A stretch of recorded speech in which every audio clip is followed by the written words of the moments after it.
қандастарға қалай жақынсыз? Біреулер қандастарды онша жақтырмайды ғой. Оралман, анау мынау деп жаңа біртүрлі. Мен мына жалпы негізі қазақтандыру деген сөзді өзім жек көретін зат. Көп ойлайды, жаңағы айтады, ойбай, солтүстікті қазақтандыру керек, анау мынау. Сол жерде тіршілік ететін мүмкіндік бар ма? Немен айланысады халық ол жерде жалпы? Енді өзіңіз елестетіп көріңіз, қайықтың бір шетіне көп адам отыр, бір шетіне аз адам отырса не болады? Солтүстікті жарнамалап жүрсіз, солтүстікке көшіріп жатсыз, көшіріп орналастырыңыз жергілікті халықты. Жалпы қанша цифр айта аласыз? Жергілікті адамнан мынша адам орналастырдым мен, бурақан болып.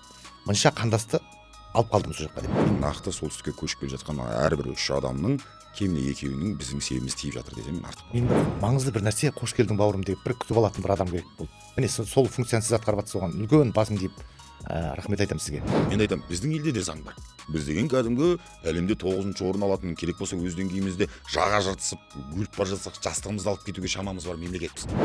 Мына мемлекет ауыстыру деген ешқашан оңай болмаған. Мемлекет ауыстыру деген шешеден қайта туымен бірдей. Ассалаумағалейкум, алаш жұрты. Абай Серік YouTube каналында бүгінгі мәртебелі қонақ Бурақанда қанып. Бурақанды қазақтың тең жартысынан көбі таниды десем қателеспейтін шығармын. Әсіресе теріскей бізге аманат деген керемет бір фишка сөзімен бүкіл қазақтың жүрегін жаулап алған өр тұлғалы азамат. Кереметте өзінің мына сақалында ешкімге ұқсамайтын қазақтың батырларына, қазақтың билеріне, қазақтың төрелеріне келетін керемет қоңыр даусымен бүткіл аудиториясын баурап атқан, ел үшін қызмет етіп атқан құрметті азамат. Бурақан бауырым, қош келдің. Сізбен танысудың сәті түсіп, бүгін мынау елордамыз Астанада, мынау керемет жерде сізбен сұхбаттасудың сәті түскеніне қуаныштымын. Сізбен танысқаныма қуаныштымын. Қош келдіңіз. Армысыздар, құрметті ағайын, армысыз аға. Осылай өзіңіздің жаңағы неңізге шақырып, осылай бізде бір айтары бар азамат деп қатарыңызға қосып, осылай шақырып жатқаныңызға көп рахмет. Сізді танимыз, қандастардың мәселесінде осы уақытқа дейін атқарған талай еңбегіңіз бар. Сізге де ризашылығымыз шексіз. Енді Бурақан бауырым, жалпы аудиторияға түсінікті болу үшін бұл сақалды жігіт кім деген сұрақ туындайды ғой. Бұл қайдан? Жөн сұрасады ғой қазақ. Ауылға кірсе де жөн сұрасатын сол ата қазақтың баласымыз. Өзі ауылын қай жақтан? Жалпы Бурақан деген адам кім? Не оқу бітірген? Не мамандығы бар? Деген сияқты сұрақтар туындайды да, бұл қай жақтың жігіт екен деп ше қызығып қарайды елдер. Сондықтан өзіңізді қысқаша таныстырып өтсеңіз. Жалпы ең сөз басында айта кетейін, бұл сақал істемейтін сақал. Сол себебі сақалдан қорқып ештеңеге қажет емес. Бұл сақал баған ағамыздың өзі айтып өткендей, баяғы батырлардың, баяғы билердің, қысқасы соларға сияқты қып ырымдап болмасаң да ұқсап бақ деп, сол сияқты қып сақал өсіріп алған рас енді. Менің атым Бурақан. Мына көп адамдар мен негізі осы видеоларымды көріп, мені бір шеттен келген қандас деп ойлайды шыны керек. Бірақ мен осы 1992 жылы осы Алматы қаласында Қалқаманда дүниеге келгем. 1992 жылғымын. 4 балам бар. Дәл қазір уақытта, өздеріңіз білетіндей, солтүстік Қазақстан облысына 2022 жылдары көшіп келіп, дәл қазіргі уақытта сол ішкі көші-қонмен, сыртқы көші-қонмен айналысатын Тәуекел деген ұйым ашып, соның төралығын жасап отырмын қазір. Өте тамаша.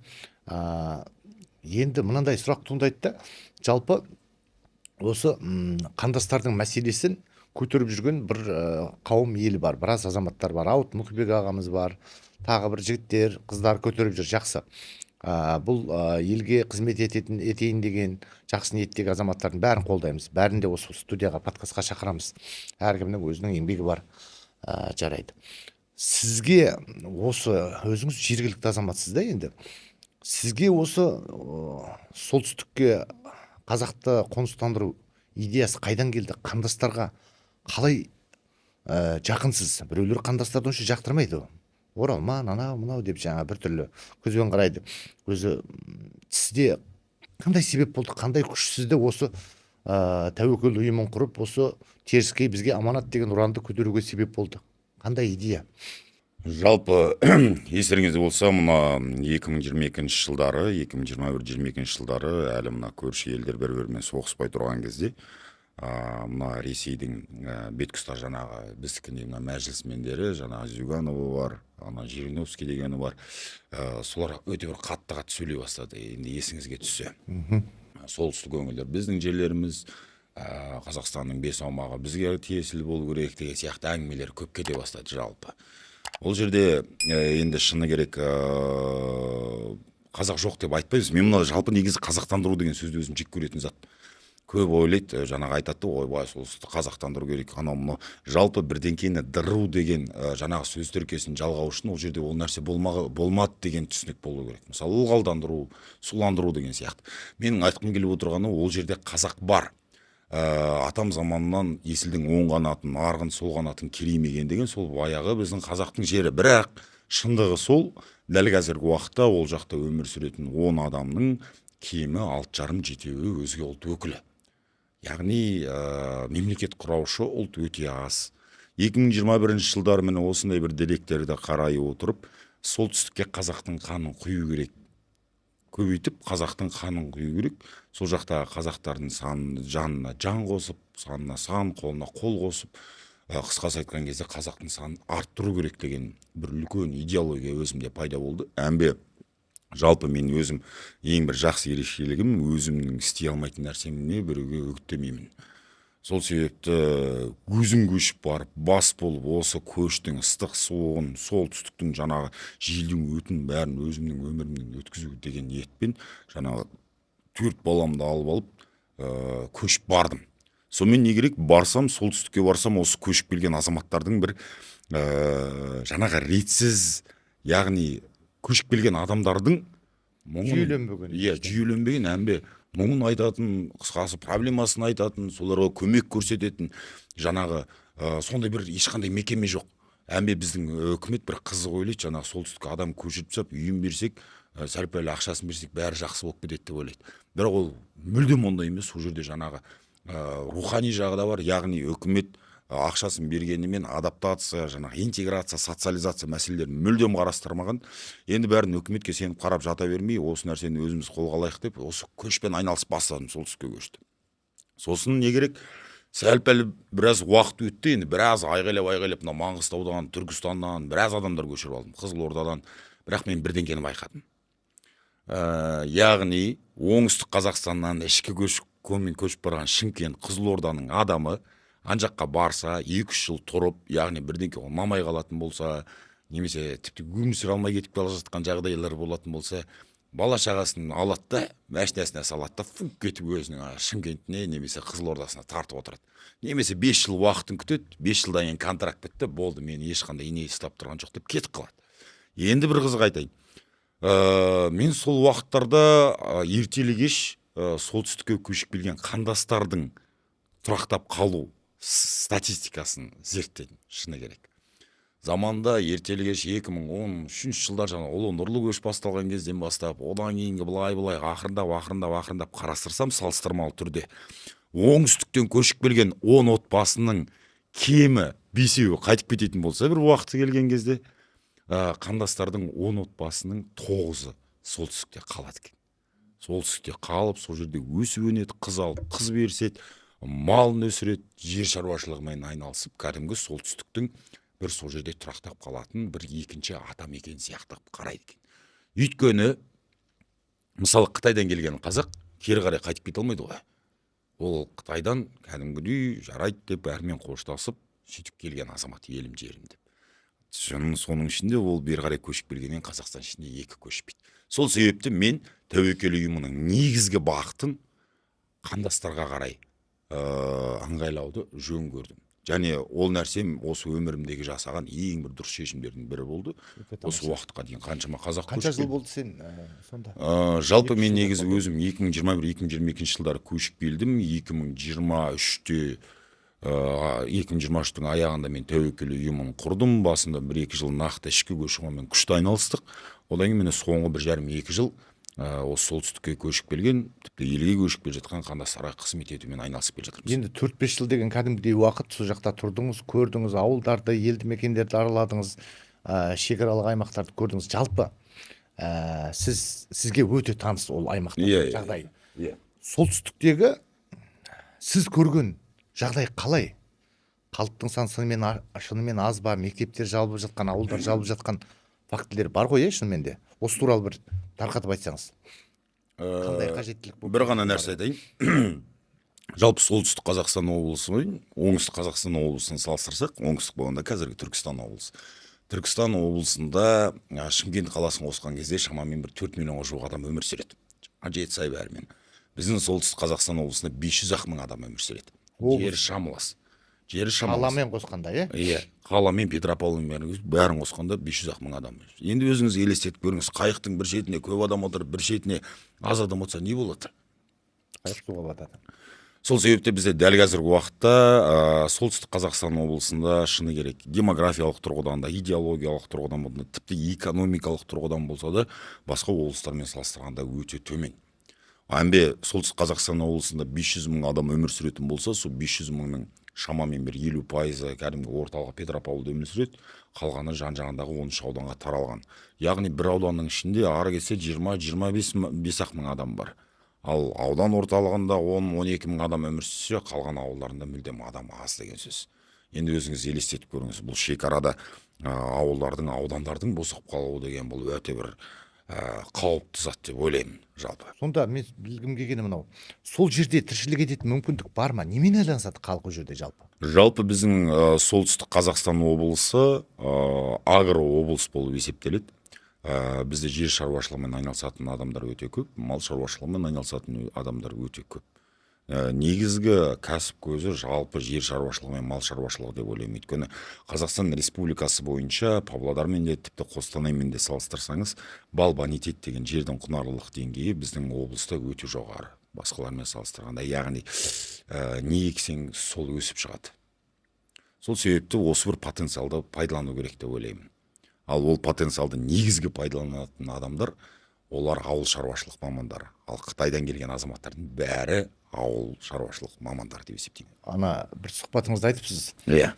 Біздің қандастардың потенциалын мына біздің үкімет пайдалана алмай отыр деп. Соған бір нақты факті келтіріп айтыңызшы. Қандай жағдайда пайдалана алмай отыр? Қандай потенциал көріп тұрсыз қандастардан? Енді мен мына Қытай халқын, Қытай мемлекетін енді бұлай қатты бір зерттемесем де, бірақ белгілі бір салыстырмалы түрде қазаққа қатысты тұстарын жалпы бір оқып зерттеп іздедім.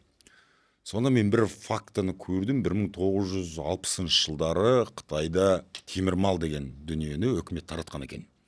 Яғни жаңағы белгілі бір деңгейде мал беріп, соның өсімін өзіне, сосын уақыты келгенде сол алған 100 мал қой алса, сол 100 қойды 5 жылдан кейін қайтарып бересің деген сияқты, сондай бір өте әдемі бір не болыпты. Бір ғана мақсат болыпты, ол халықты әл ауқаттандыру. Естуім бойынша сол кезде осы жақтағы өмір сүретін біраз қазақ сол ақшаға мал алып малданған екен.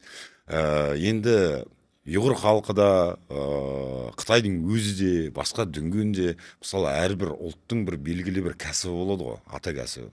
Енді бір қазақтың ата кәсібі мал ғой. Сол жердегі қазақ халқы бір теңге дейін жалпы бүкіл күллі Қытайдың енді бір кем дегенде бір жартысын сүтпен, етпен, жүнмен, терімен қамтамасыз етіп отырған екен. Бір теңге дейін. Өйткені мен бері қарай келетін әрбір қазақтың қазіргі уақытта бізде мына пилоттық жоба деп айтып жатыр да, енді пилоттық жобаны іске қосқандардың бір қызық идеологиясы бар. Қазақстан Республикасына пайдасы тиетін білімді азаматтар да алдырайық деген сондай пиғылмен, яғни қазір емтиханның ішіне диплом қосып қойды, оны білесіз. Енді бір қызық нәрсе, сол Қытайда қазақтардың шамамен ересектерінің 90%-ында диплом жоқ. Оны өзіңіз білесіз. Бәрі ауыл шаруашылығымен айналысқан. Бірақ ауыл шаруашылығымен айналысудың өзі білім ғой. Оның өзі жұмыс қой. Оның өзі кәсіп.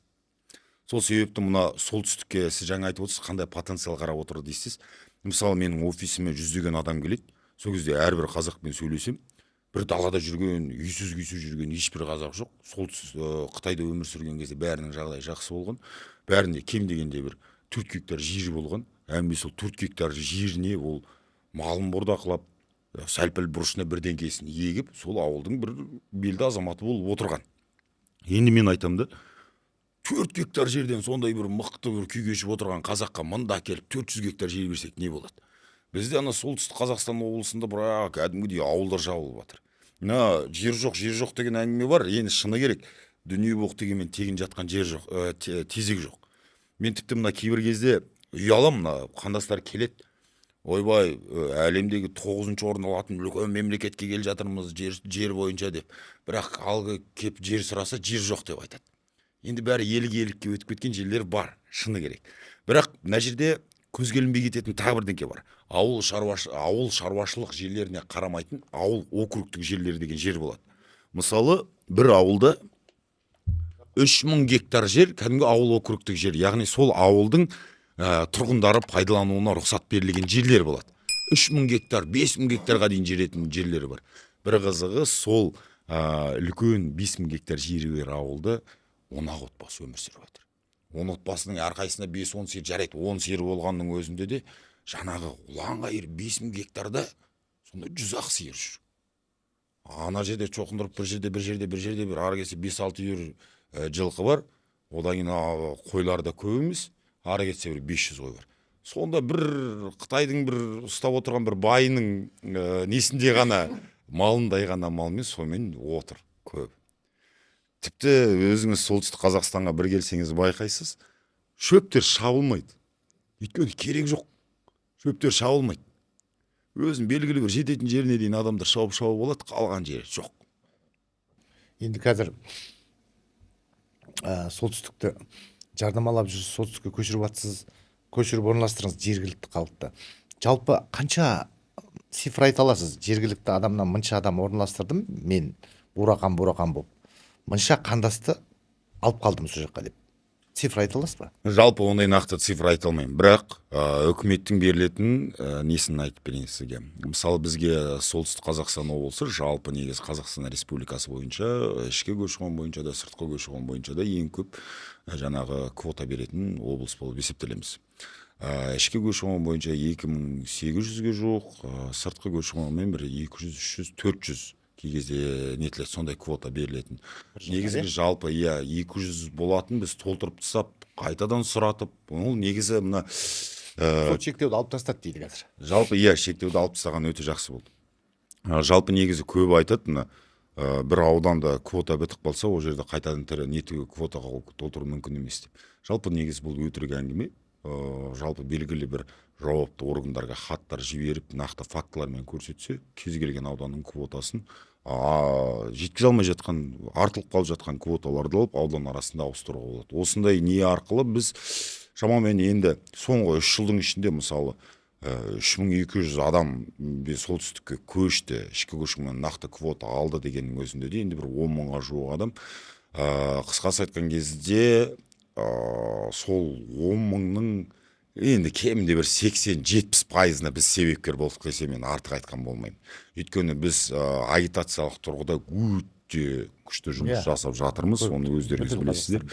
Өте керемет, әмбе оның үстіне квотаны керек етпеймін деп көшіп келе жатқан азаматтар да өте көп. Оның ішінде жағдайлы облыстардан, мысалы Атырау, Ақтау, Орал жақтың мұнайлы жақтардан, мына Қызылорданың Күршінің маңайында кәдімгідей жағдайларын жасап отырған азаматтар, немесе мына кәдімгі структураның адамдары, сондай адамдар квотаны қажет етпей, мемлекетке ешқандай жаңағы неге отырмаймыз, байланбаймыз, жіпке байланбаймыз деп көшіп келе жатқан адамдар да бар бір жағынан.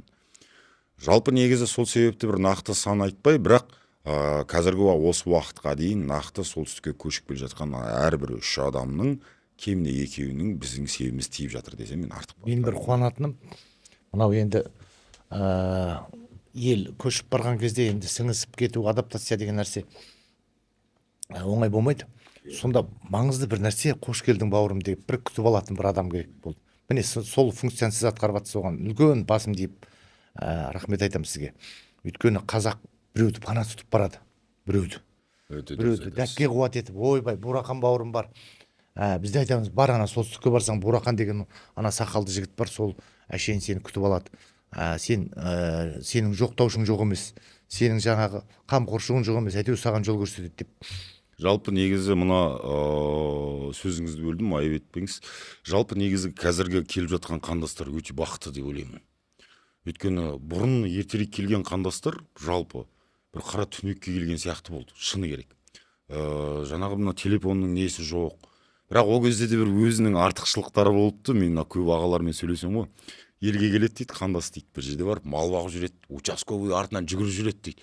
Міне азаматтығыңды ал деп, бір сондай бір керемет замандар болған екен. Заманда өздері іздеп барып азаматтық тапсыратын уақыттар болған екен. Бірақ енді әрбір заманның өзінің артықшылығы, кемшілігі бар ғой. Бірақ дәл қазіргі уақытта келе жатқан қандастардың кішкене бақыттырақ. Өйткені Алматы облысына келсе сіз барсыз, солтүстікке келсе біз бармыз, Астанаға келсе мына жақта Ауыт аға бар, ана шығыста Қабдырахман аға бар. Қысқасы айтқан кезде мен бүйтіп айтамын, ол мен мүмкін бүкіл келіп жатқан қандастарға көмек бере алмауым мүмкін. Бірақ келіп жатқан қандастың жүрегінде жаңағындай сенім болады. Қазір бірдеңке болып қалса, осы сақалдыға барам ғой депші. Мен бір аурухана іспеттімін. Мысалы, дәрігер бәрін тануға міндетті емес қой. Бірақ дәрігерді бәрі біледі. Керек кезде барып, құжат мәселесі, анау мынау тағы бірдеңке, ондай жаңағы әлеуметтік проблемалар өте көп. Өйткені әрбір келіп жатқан адам ол индивидуум. Біреуінің баласы бір жерде дұрыс болмай қалады, біреуінде тағы бірдеңке болып қалады, тағы бірдеңке. Мүмкін ана жерде мектептен мектеп ауыстыру керек шығар деген сияқты дүниелердің бәрінде әйтеуір ауылдың әкіміне звондап болсын, директорына звондап болсын, деп кішкене жол көрсетіп, ақырын сондай бір жаңағы шаруа қылып отырған жайымыз бар. Және бұл өте тамаша деп ойлаймын. Жаңа газелдегі жігітте ассалаумағалейкум деп бейтаныс адам амандасып жатыр. Ол деген ұзнабайымызды, елдің құрметті, елдің не істеген өте тамаша. Жаңағы бір Шымбұлаққа көтеріліп бара жатсам, сол жерде поста тұрған кісі, тұра тұрыңызшы, сіз келесі канатнеға отырыңызшы деп қиылып болмай ғой, түйсем Өзбекстаннан келген қандас екен. Мен танымаймын, сол жерде документінің әңгімесін сұрап қайтып шешем деп сөйтіп жатады. Енді біз шамамыз келгенше қызмет етіп жатамыз. Әлгі кемедегінің жаны бір дейді, анау біз илеп жатқан бәріміз бір терінің илеп жатырмыз. Бұл былай қараған кезде бұл бізге емес, саған емес, маған емес, бұл мемлекетке керек. Мемлекет әрине қауіпсіздігіне, тұтастығына, осы елдің өсуіне біз еңбек етіп жатырмыз деп есептеймін да. Енді осы жерде бір сұрақ туындайды. Кешеде Қайрат Бодоқан ағамыз осыны тамаша айтты. Қандасқа Қазақстан керек па, жоқ Қазақстанға қандас керек па? Не айтасыз? Жалпы негізі мына жерде олай ультиматум қоятын нәрсе емес деп ойлаймын. Жалпы негізі қандасқа атамекен керек, Қазақстан керек. Қазақстанға да қандас керек қатарымызға. Сіз бағана өте дұрыс айттыңыз. Жалпы мен бүйтіп ойлаймын. Мысалы, дәл қазіргі уақытта енді біздің өзіміздің елдегі демографиялық жағдайды өзіміз білеміз. Мен бүйтіп айтамын, қазаққа ең үлкен қызмет ол қазақтың санын арттыру. Жалпы санын арттыру. Ол маңызды емес, аржан ол қандай болатыны, бірақ әйтеуір адам көбейсе, сапа көбейеді. Енді ол шақтағы елдегі әйелдердің енді туып жатыр ғой, бірақ ол жерден жаңа туған балалардың өсіп өніп Қазақстанға еңбегін сіңіріп бір жемісін беру уақыты кемінде 20 жыл. Ал сырттан келетін қандас дайын тұрған маман, дайын тұрған жаңағы демографиялық көрсеткіш, экономикалық көрсеткіш. Ол мысалы 2-3 баласымен, есейіп қалған баласымен келеді, яғни бір 7-8 жасар, 10 жасар, 12 жасар баласымен келеді. Одан жеміс көру бізге бір 10 жыл қара, 5 жыл қарады. Оның үстіне ең бір мен бәріне айтатыным, қазір мысалы сырттан сұмдық потенциал жоғары балалар келе жатыр. Неге? Мен мысалы офисіме келем, мен офисіме мысалы Түркменстаннан, Өзбекстан, Қытайдан, Монғолиядан отбасылар келеді ғой. Мысалы Қытайдың балаларын қарап отырамын да, мен жаңағындай әдейлеп отырып сөзге тартам. Енді олар енді қытайша оқыды ғой балалары. Сөзге тартам, кәдімгідей жоңғоша, кәдімгідей әңгімені жібереді. Кәдімгідей мен солармен бірге отырып жаңағы яғни танысқаныма қуаныштымын деген сияқты ұсақ-түйек сөздер сонымен үйренемін ақырындап. Сонда ана балалардың потенциалын көріп таң қаламын мен. Ана бала қытайша сұмдық біліп тұр. Қазақша біледі. Енді қазір солтүстікте орысша үйренеді ол. Ол заман талабы, ол үйреніп кетеді. Енді елестетіңізші, 15 жылдан кейін ана жас бала өседі. Өскен кезде Қытайға да дес бермейтін бала болады ана. Орысқа да дес бермейтін бала болады. Қандай сұмдық потенциал жоғары. Бір керемет нәрсе істеп отырмыз. Біз бұл сырттан қандастарды адам көшіру деген бұл халықтың санына сан қосу ғана емес. Бұл кәдімгі мемлекеттің болашақ потенциалын арттыру деп түсінемін. Мына көбі бар ғой, бір қызық, мына типа кейбір қазір мына астында ат тақмыт бітіп кішкене бір танымалдылығы артып қалған адамдар мына қандастарға байланысты бір кей кезде бір қызық бір немен сөйлейді жаңағы. пікірлер айтып қалады тонмен. Иә, тонмен бір ойбай көмек көрсету керек, бүйту керек. Бір қайырымдылық сияқты қылып көрсетеді де, қайырымдылық жасап тұрған сияқты. Жоқ, қандасқа көмектесу деген ол қайырымдылық емес. Ол болашақты Қазақ Республикасының, Қазақ империясының мықты мемлекет болуына ең үлкен инвестиция. Ол жай ғана қайырымдылық емес, ол бір адамға көмектесу, Құдайдың алдында жарайды абырой бірдеңке жинайтын шығарсың мүмкін, сауап бірдеңке. Жоқ. Бірақ елдің болашағына, ертең еліңнің мықты болуына. Менің бір жақсы көретін сөзім бар. Мемлекетті қорғайтын әскер емес халық. Халқың мықты болса, сен де мықтысың. Халқың әлсіз болса, сен де әлсізсің. Дәл қазіргі уақытта осы қандастарды, елім жерім деп келіп тұрған қандастарды осы жақта алып қалып, оларды бір жеткілікті жерлеріне отырғызып, қолдарына жақсы экономикаға сеп болатындай, өсіп өніп кететіндей рычаг тетіктерді ұстатсақ, біз ұтылмаймыз. Дәл қазіргі уақытта сәті деп ойлаймын. Өте тамаша. Тура дәл осы уақытта қазір былай болды да. Мына пилоттық жоба деген нәрсені шығарды да, сол жерде қандастың мәселесін бөліп қарамай, общий жібере салды жаңа мигранттармен бір шыбықпен. Осыған дейінгі жол жақсы еді әйтеу, келіп қалып қалатын. Енді осы жерде мынандай нәрсе туындайды. Баяғыда үлкен кісілер айтады, Союздың кезінде Алматыға қазақтарға прописка бермейтін депші. Осыған ұқсап кеткен жоқ па? Бұл не жағдай? Осыны басымыз жетпей отыр. Кімге керек болды қазақтың көшін тоқтату, қандастарға кедергі келтіру? Сол бір келген қандас үкіметтен ақша да сұрамайды, көмегі де керек емес, өз қаражатымен үйін сатып, арт жақтан келген кемесін өртеп, бірақ уже келіп отырған адамдар ғой. Енді сол кісілерге біз қолдан кедергі жасасақ қалай болады? Мына пилоттық жоба өзі аяқталатын түрі бар ма? Не біліп, не ойғаныңыз бар? Енді осы пилоттық жоба туралы айтыңызшы, не көрдіңіз? Пилоттық жобада не көріп тұрсыз? Бұл не өзі? Жалпы жаңа сөзіңіз өте дұрыс. Шынымен сырттан келіп, мына елге нан табуға келген гастарбайтердан еш айырмашылығы болмай қалды қазір қандастың. Мен де алдында ғана үкіметке айтқан тағы басқа дүниелерін де айтып жатырмын.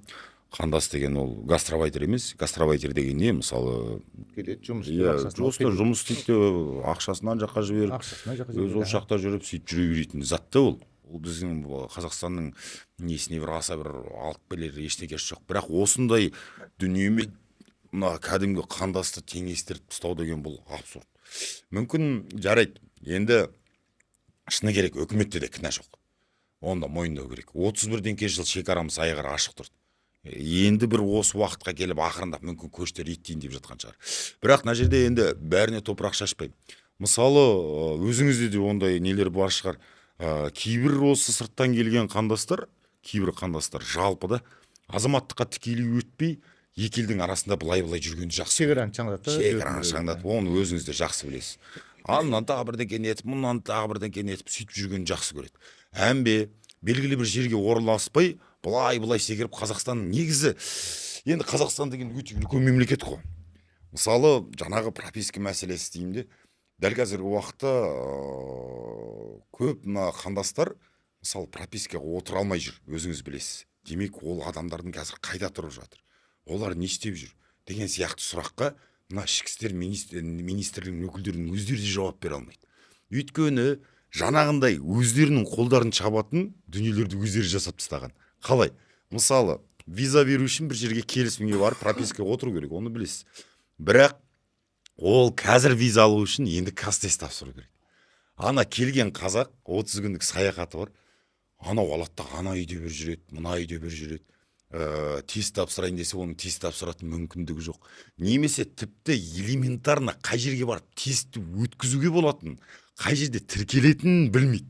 Өйткені белгілі бір деңгейде үгіт насихат дұрыс жүрмей жатыр. Ақпараттық қолдау жетіспей жатыр. Одан кейін жаңағы площадкалар жақсы. Егер мысалы жарайды. Мысалы егер жақсы, қазтест керек шығар. Қазтест керек. Оны мен мойындаймын. Мүмкін осы қазтесттің арқасында мына сырттан келген қазақ ағайындар тек қана Қытай емес, Ираннан келеді, Ауғаннан келеді, бұйырса тағы да. Басқа жақтан келетін адамдар мүмкін жаңағы Қазақстан Республикасының саясаты пайдаланып отырған кириллица әрпін үйрету үшін шығар. мүмкін ол бұл жағынан өте дұрыс. Өйткені шынымен мен қаншама қазақ бері қарай келгендеріне бір 7-8 ай болса да, 1 жыл болса да әлі күнге дейін әріп жөнді танымайтын ол рас. Қысқасы айтқан кезде енді шыны керек сырттан келетін қандас сол баяғы әлгі емін еркін жүрген сондай бір әлгі бәрі айтады ғой, сырттан келетін қандастарда нағыз қазақылық сақталып қалған деп ше. Сол бейбас. иә, сол әлгі ештеңемен шаруасы жоқ. Анда бір үлкен кісі келіпті маған, қолында иіні бар. Мен визамды ашып алған сияқтымын деп сөйтіп көрсетіп отыр ана кісі маған. Қолында иіні бар, енді мен не істеймін деген сияқты. Соған қарап отырдым да ана кісі кәдімгідей балаша қуанып елге келгеніне сөйтіп отырған кісі міне тесттен өте алмай қалып қайтты. Міне 1 апта бұрын тесттен өте алмай қалды. Мына менің видеоларым, парақшамдағы видеоларымызды көрсеңіз, бағана да сізге бір видео көрсеттім. 68 жасардағы кемпір соған келіп кастесі өткізіп, ана байқұс алыстан үлгермей қаламыз деп түнгі сағат 12-ден кейін алып келіп менің офисіме әкеп көрсетіп отыр. Ол видеоны да қазір осында қосып қойыңыз. Жалпыда ол не деген абсурд зат, шыны керек. Неге осындай бір жарайды, мына паға қарсы еткізіп, бір жалп еткізіп нетпей, бір ақырындап енгізу керек еді. Ақырындап халықтың бойын үйрету керек еді. Жарайды, келген адамдар мысалы келген кезде жаңағы бейімделу орталықтарын ашып, жаңағы әріп үйретсін. Яғни кастес міндетті түрде керек болатын болса, онда соған ыңғайлап тәрбиелеп шықсын адамды. Ол да тез үйренеді ғой. Адам 3 күннен кейін көргенде үйренеді. Егер нақты бір мен мына Қытайдан келген балаларды көріп жүрмін ғой. Өмір бойы Қытайша мектебінде оқыған бала, мысалы мен Тұрсынжан деген ағаны көшірдім, мына Айыртау Имантауда. Соның Риза деген бір сүйкімді қызы бар. Қазір 8 оқиды. Ана қызың қазір мектепте сынымдағы ең үздік оқушы. Адам үйренем десе үйренеді жалпыда. Сол себепте тым болмаса сонда үйренетін, мына кастесті өткізетіндей мүмкіндік жасап берсін. Мен мына нені жаңағы пилоттық бағдарламаны жаман деп тұрған жоқпын. Бірақ оны реттеу керек. Онда мүмкін жаңағы енді тау басында тұрған адамның көзі басқаша көреді ғой. Әркімнің деңгейі әртүрлі. Мен де өзімнің шар биігімді білемін. Мүмкін мен де бірдеңені көрмей тұрған шығармын. Но бірақ пилоттық бағдарламаны түбегейлі жоғалтпаса да, бірақ дәл қазіргі қандастар мәселесінде реттеу керек. Қандас статусын жеке алып шығу керек. Мысалы қандас деген нәрсеге битім еткен кезде, қазір қандас деген бір жай ғана бір квота алатын мүмкіндік сияқты ғана болып қалды. Басқа не жоқ. Отличие жоқ, айырмашылық жоқ. Сол себепті менің айтып ұсынғым келіп отырған нәрсе, қандасқа бір жеке статус беру керек. Нақты міне қандас деген қандас. Мысалы, мен былай бөлем. Ықтиярхат Люка деген жартылай азаматтық. Но біз Қазақстан Республикасының азаматы. Енді қандас деген ортасында болу керек деп ойлаймын.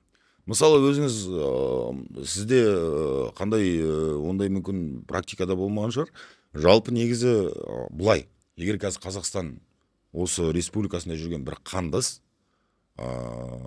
егер осы жақта бір ауыр қылмыс жасайтын болса, ол шетел азаматы ретінде сотталады да сол жаққа депортталады. Оның елде қалу ешқандай мүмкіндік жоқ. Егер ықтиярхатпен жүрген болса. Ал мен бүйтіп айтамын да, егер оны жақсылық қандас қылып статусын шығарып қойық, яғни қандас деген болашақ потенциалы ошақта өмір сүретін адам ретінде қарайық.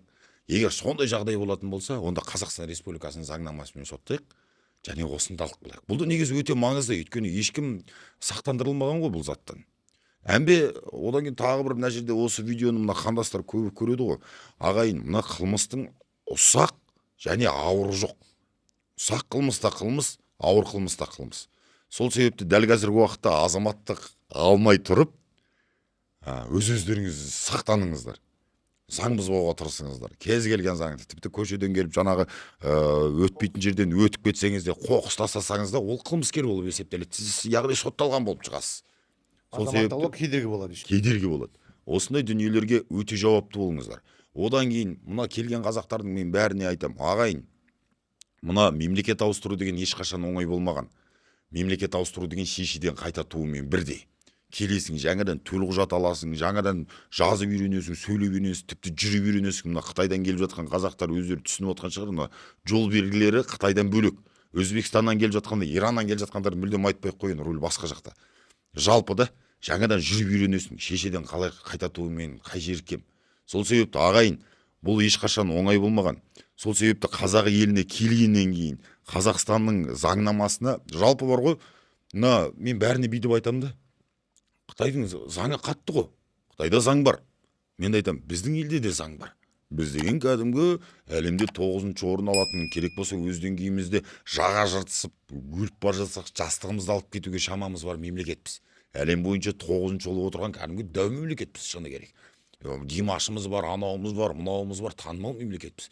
Жай бір бұрышта қалып қалған, бір о деп жүрген мемлекет емеспіз біз. Сол себепті ағайын, осы нәрсені елге келерде заңға сай болып келуге тырысыңыздар. Әмбек келе сап шекарадан аттағаннан кейін Қазақстан Республикасының жаңағы жазу сызуын үйренем деп келіңіздер. Сөйтіп бірден адаптацияға бейімделіп, өздіктеріңізден бейімделсеңіздер, Қазақстан Республикасы сіздерді 9 ай болсын, 1 жыл болсын, тіпті мына пилоттық бағдарлама Құдай сақтасын өшпей қалғанның өзінде де 5 жылдан кейін әйтеуір толғатып Қазақ Республикасы сендерді осы біздің қатарымызда қазақ қылып қайта туады. Құдай сол күнге жеткізеді. Сол себепті сол күнге асығып, сол күнге сай болуларыңызды сұраймын. Қазір енді екеуміз осы әңгімені айтып отырғанда, тағы бір жерде бір әңгімені айтып отырғанда, біреудің тіркеуінің уақыты өтіп бара жатыр қазір, біреудің визасының уақыты өтіп бара жатыр, біреудің әйелі босанайын деп жатыр да.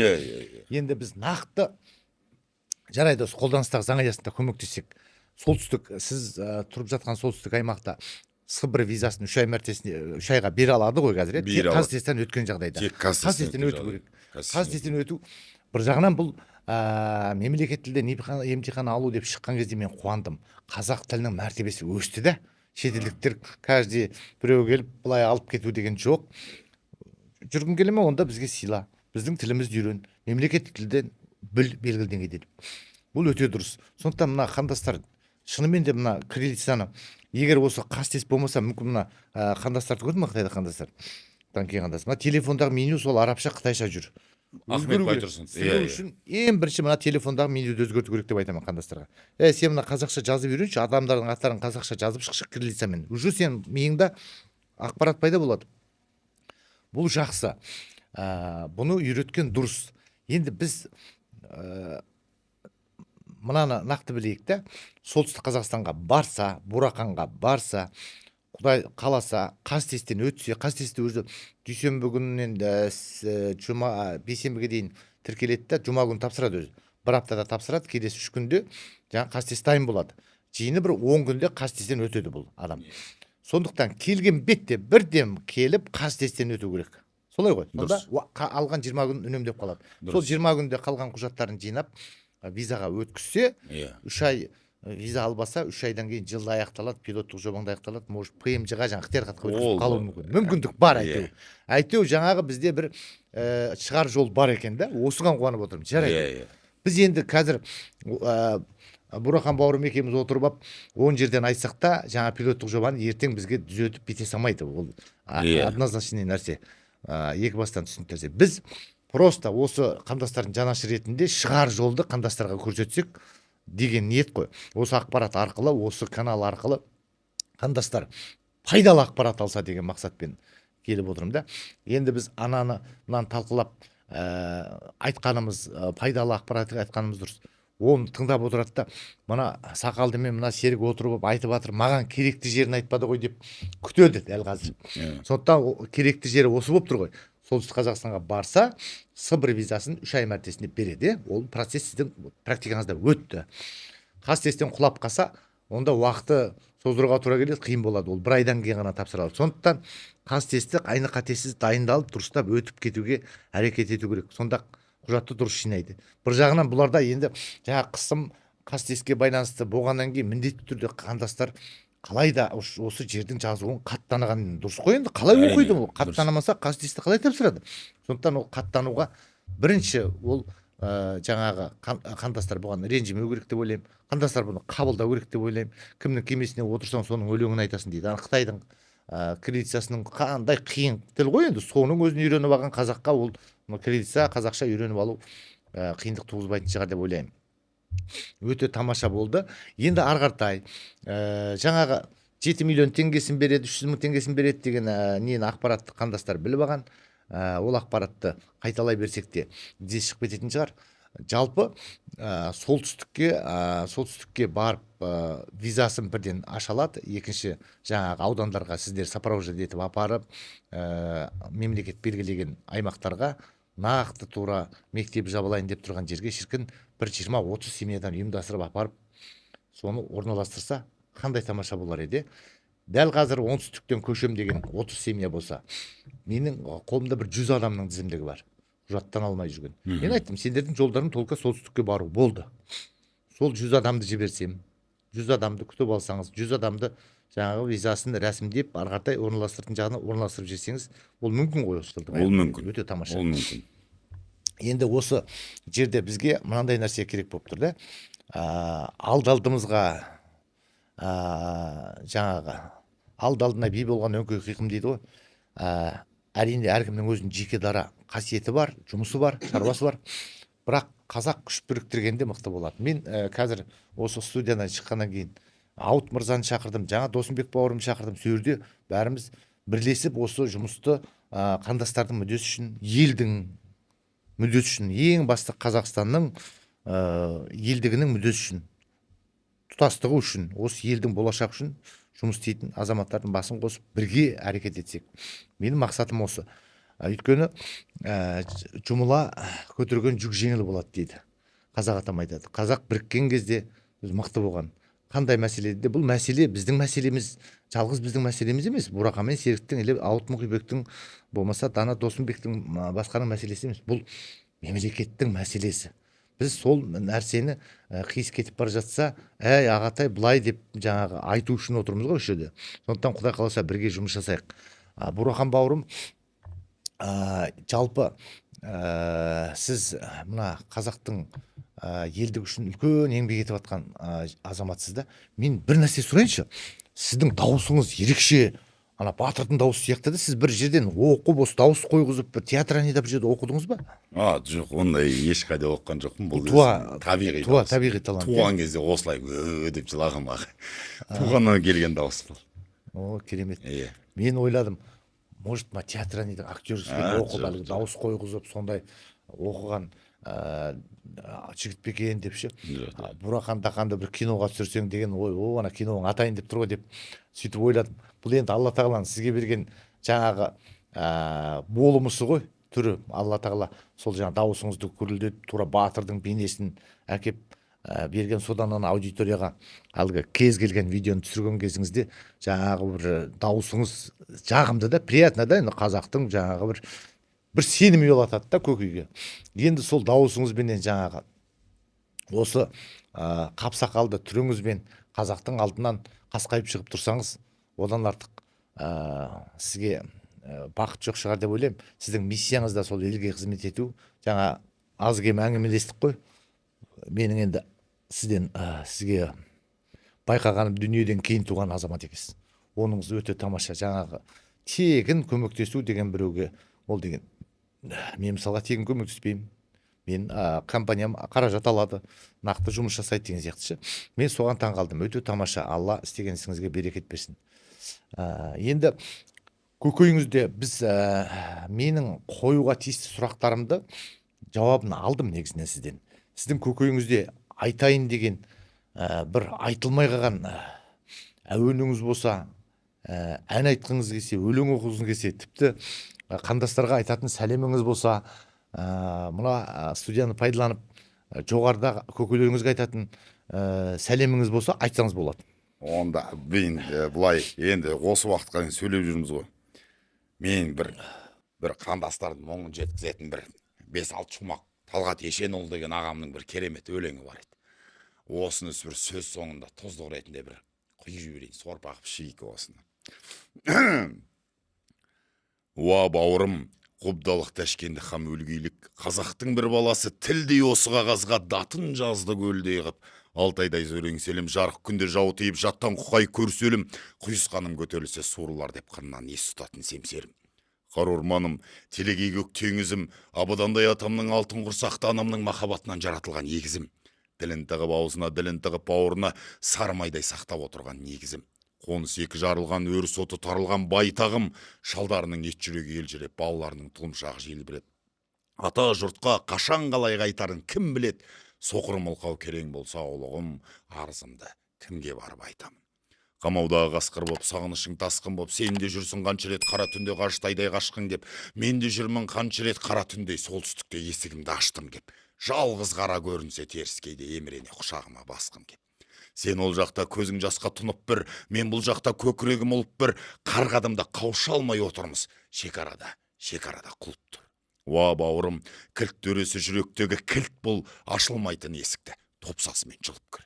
Қара басың қанды сайда қалса да, емшектегі балаңды ел шетіне іліктір.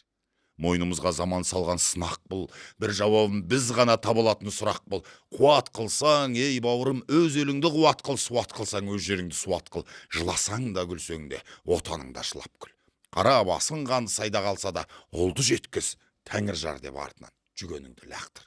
Сенің басың ноқталы, менің басым оқтары, ұлы дала оянып ақ таңымның атқаны, ол қызымның шұрқырасып жатқаны, астананың жымын қаққан оттары, масайраға маужыраған шақтары, бәрі қуантады, қорқытады, нақтағы шаңырағымда 40 рулы ұлыс бар, Қазақстан көгерсе екен деп тілеп, зарғып жүрген жоқ бәрі. Жұртты көріп маңайдағы бүлінген, ұлтты көріп өз жанынан түңілген, сен қорқасың айырылам деп тілімнен, ол қорқыныш па, мен қорқамын айырылам ба деп елден мына түріммен.